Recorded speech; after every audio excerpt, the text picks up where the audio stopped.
أعوذ بالله من الشيطان الرجيم.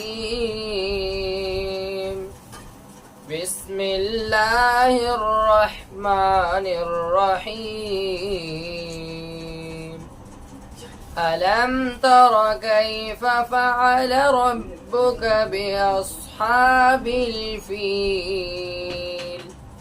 ألم يجعل كيدهم في تضليل وأرسل عليهم طيرا أبابيل ترميهم بحجارة من سجيل فجعلهم كعصف مأكول.